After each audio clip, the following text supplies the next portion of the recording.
All right. If you're wondering why I'm so tired, and I know I talk so much about being tired, but um, I'm going on a trip. I'm giving some keynotes out east next week. I'm visiting my mom. And so I am trying to queue up a bunch of these things to kind of release while I'm away. And I'm apparently trying to do it when I'm half asleep at the wrong time of day after after a time change has messed everything up. So, yeah, that's where we are. We did brown frog milk, right? What do we still got here? Um, color alphabet. This is an interesting one. So, color alphabet. So, synesthesia, where some people see a letter and they kind of have a color impression. I think that's how it works. Like a color, like you're looking at the N here, and like you're like that N to me feels like yellow. Well, there's apparently a study. This is a new study that says that letter synesthesia may have been caused by an alphabet magnet set that was popular in the 1970s. So if you think about an alphabet magnet set that you put on your fridge, right? Like all those different colors and the different letters, you know what this is, right? I'm not 100 years old. You have a whole bunch of these magnets on your fridge.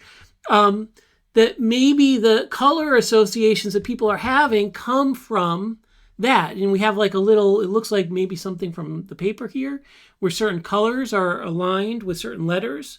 Like A tends to be red, H tends to be yellow, etc. Sounds pretty impressive, right? Like, so let's find out. Let's take this out. Let's get the greater context on the controversial letter synesthesia thing. See, I am tired. I'm trying to get my momentum here. But yes, the study links letter-specific color pairings in synesthetes to a particular popular toy from the 1970s, the Fisher-Price School Days Desk. Many who grew up with this toy reported the same color associations. Specific color pattern for the first few letters: A, red; B, orange; C, yellow; D, green; E, blue; F, purple. Repeating sequence continued through the alphabet. Researchers found that for people born between 1970, these are my people here, in 1985, primary users of this toy, 15% had letter color pairs that matched the toy's colors, suggesting their synesthesia was influenced. Yeah, influenced there. Not caused, influenced. Sorry, now I'm getting so tired. I'm just making old guy like. What is that voice? I do voices now, apparently. Okay, so what's a good follow up for this, right? I think we kind of want to know what a range of people say about this claim. This is one study, or we could ask it to evaluate the evidence. I am having fun with these tables, so let's say this. Let's evaluate the evidence for the claim that this toy set influenced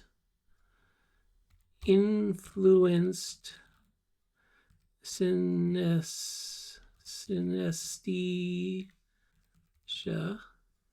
and provide a synesthesia and provide a table that matches evidence to rebuttals and rates the strength of evidence. This is the same sort of table thing we've been playing with elsewhere. So let's see if this likes this. All right, table time. Statistical match. The color associations are of a statistically significant number. So that's one question. Was it statistically significant? Of synesthetes. Match the it's statistically significant number of the subjects, the only thing we want here, but match the specific idiosyncratic color sequence of the Fisher-Price toy, far exceeding chance. All right, I want to know a little more about that, but that's a strong piece of evidence, right? Far exceeding chance, not possible by chance alone, tends to be the thing that we like as evidence. Some argue, a rebuttal is some argue this is only correlation. an underlying genetic predisposition, shared environmental factor might be the cause. But that seems like a weak rebuttal, and the strength of the claim here, of the evidence, seems to be strong. Age and exposure. The effect is most pronounced. Oh well, so this is a good. I like how this evidence is being laid out here. I'm coming around to liking this table as one of my favorite prompts. Partially, I don't know. I just like going through it. So one of the things you would expect is if this actually was an influence, you would see this effect most pronounced in that cohort that was most likely to use it, right? Not children of the 90s, not children of the 60s, right? And this says it's most pronounced in that specific birth cohort. But the rebuttal is not every synesthete from that era has an exact match, some having completely different associations. So again, we don't have to take what it says here. It's laying it out. But what I would say here is that I think this is strong. I think this is actually a fairly weak rebuttal. I mean, it tries. But we're not, our claim is not that every single person that has synesthesia was influenced by this set. The claim is that for a bunch of people, they kind of kind of imprinted on it or something early on in their life, and that has continued. All right, specific idiosyncrasy. So again, this is the evidence laid out. High statistical improbability, it happens to chance. A cohort effect, another thing that we like to see in these things.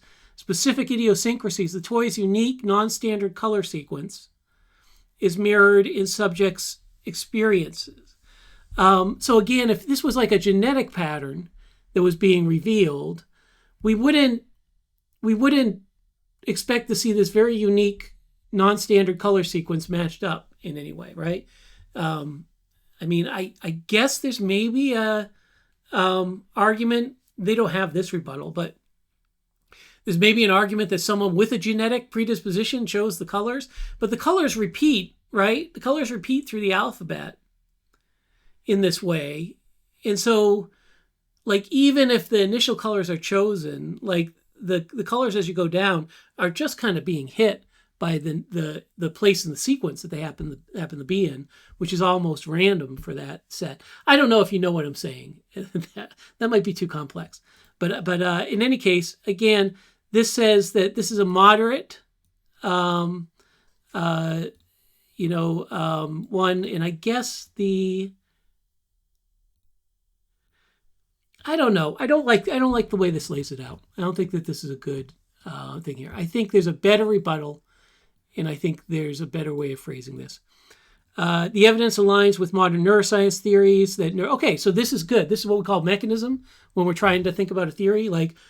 So you have all this stuff, but is there a supposed mechanism by which this happens, right? Something that we know happens neurologically, physically, biologically.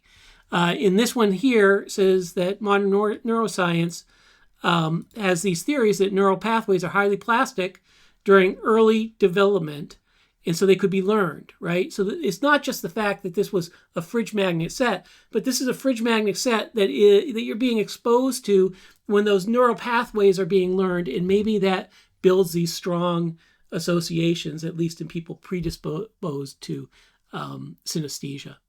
And then, of course, we do have a rebuttal here that this might not be true synesthesia when people have these matches. They might have this association, but it might not really be in the way that a true synesthete has. But the evidence here considered very, very strong. I think another way to do this, we might go in for a second round and we might say, hey, has anybody since this study, find out when this study is, has anybody done any follow-up to it or something like that? I think that might be interesting. And maybe we'll do that in the next video. But kind of fun here. I like the way that this laid out the evidence for us. I like going through the evidence. I could kind of see this being, if you wanted to, throw this up and have your students do it, put up a QR code, have them try it in a class, and then kind of walk through evidence. You kind of get to talk about what does good evidence look like. And that's something I actually love about this critical reasoning with AI mode stuff, is it's actually a way to talk about what evidence looks like and how we think about evidence and how we think about reasoning. And the AI mode is sort of just like, it's like sort of Excel for critical reasoning. That's a weird comparison. I'll talk more about that later.